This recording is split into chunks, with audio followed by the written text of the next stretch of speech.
When you retire, you're going to be looking for everything that's coming to you. And one thing that's going to be coming to you is a lump sum check that is your hourly wage times the number of hours you have accrued that is allowed to be accrued, 240 hours of carryover, 208 of the current year, and you will get a check within a pay period for your unused annual leave. That's sweet, right? That can be a nice check. Now, with a nice check comes a nice what? Tax bill. You got to remember that. So if you're going to buy that boat with your unused annual leave, remember after taxation you want to be able to buy the engine and the boat, because the boat's not too good without the engine, right? So you got to remember that in that unused annual leave. But that unused annual leave can be some nice gap money as well, right? In retirement, as in any transition in life, there's a settling out period for that transition. And it involves money, right? What's this change bring about financially in my life? What difference has it made? Well, that's going to be true in retirement as well. So that unused annual leave check can be a nice check that says, all right, this is going to help me in this settling out period. So look forward to that, but remember that taxation implication. You will be taxed accordingly on that unused annual leave check by the time frame when you receive it. Let's say you retired in October of a given year, and you're going to receive your unused annual leave check in about a pay period. You've already worked for 10 months receiving an income, and now you get your annual leave good strong check in that same year. The taxes on that are going to be higher than if you're making a lower income in retirement, effective tax rate, and you receive that unused annual leave check in that lower tax rate year. Just a little tidbit there if you want to play the tax game as it relates to how and when you receive lump sum monies in retirement. And that unused annual leave check is a nice benefit. Again, your current hours that you've accrued will be multiplied by your hourly rate to give you that unused annual leave check. All right? Also, you are going to get credit for unused sick leave toward your pension calculation. That's a wonderful thing. All of your unused sick leave will be calculated or transferred into years and months, according to the rules that we'll show you coming up. And as you retire, you may use those full hours to be added on for your annuity. You don't lose those. That's wonderful. That rule changed in 2014.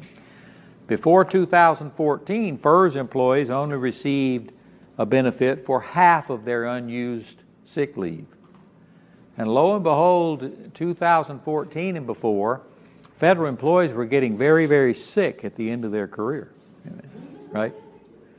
They changed that rule in 2014 to kind of coincide with your SERS counterpart, CSRS, that always have gotten full credit for their sick leave. And when they changed that rule, and now you could get all of your sick leave recouped, the health of federal employees rose so drastically. They were healthy right to the end. It was a good rule change. Now, there's a little tidbit I want to give you today that needs to be remembered, and that is how OPM is going to count your unused sick leave and credit you for it. On your leave and earnings statement, you'll see those hours at the bottom of the statement as to how many you have accrued. Wherever that lands on his conversion chart, he lets you round up. How benevolent. Isn't that wonderful? He lets you round up. So even in this case, if someone were to have 389 hours of unused sick leave, Uncle Sam would give him credit for 394. Well, that would translate by OPM's rules into 2 months and 8 days of time that you are now going to get to add on to your actual work schedule and give you a benefit of more pension. Just like you worked 2 months and 8 days more in your career. That's good, right? Another way to kind of tick up the pension a little bit for credit. Now let's do just a little exercise here to show you how that sick leave can impact your pension, and that little tidbit I want to give you as a word of caution. If we were doing your calculation of credible service the longhand way, I would have you choose a retirement date. When are you going to retire? Now the rules say that if you don't retire on the last day of a month, that is 31, you add a day. That's just what they say, so we obey their rules and do it. We add a day. If it doesn't land on the 31st, add that day, and then you begin subtracting when you came on to federal service from the day you're going to retire to get what naturally would be your actual service.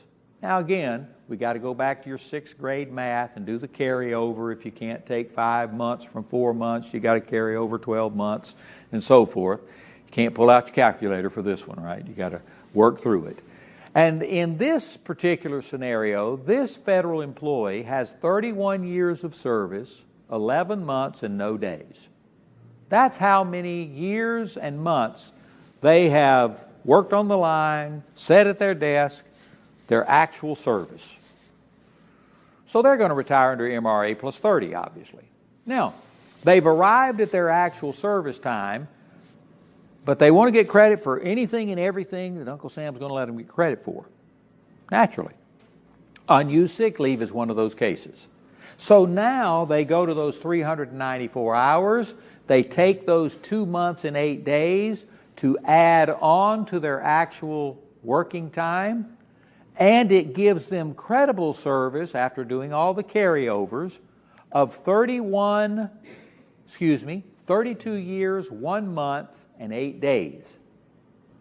That's wonderful. That's going to be part of their formula now for calculating their pension check. Now, anything that is extra days falls off of the radar for OPM. There's no cash value in days. Your throat starts to get sore, right? You say, how am I going to use those 8 days? I've given Uncle Sam 32 years of my life. I've got 8 days and I need to see my doctor. It's been a long time. How you spend those is up to you, but you go to the doctor.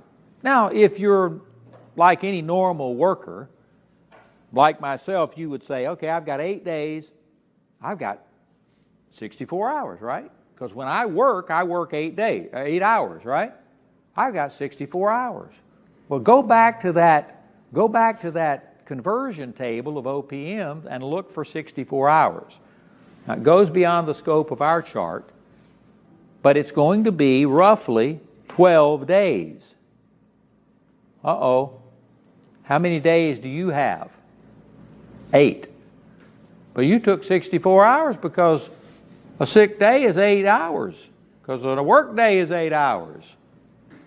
If you take that and have now burned 12 days, guess where Uncle Sam's going to get those days? From that month. And when he gets it from that month, you've now created for yourself 32 years, no months, and about 27 days now that you're going to lose. Wow. Here's the little tidbit worth the price of your coming today. 6 hours is what Uncle Sam uses as a sick day. So if you've got 8 days of unused sick leave, how many hours can you take? 8 times 6 is 48. Here's the caution. Don't burn it too closely, because you don't want to eat into an additional month that over time in retirement, though it's a little bit of something, that adds up over time, doesn't it? All right, so you're welcome to do whatever you want to with the days you have left over. But if those hours are getting down there, don't cut it so closely that if something really happens, you got to burn them, you're going to burn into another month, and lo and behold, you're going to have a 30-year career and you got 29 days left over that's just going to fall off the radar. So just a little tidbit. A sick day equals 6 hours by the government's calculation. All right? Though you get credit for it, make sure you don't miscalculate how they are used.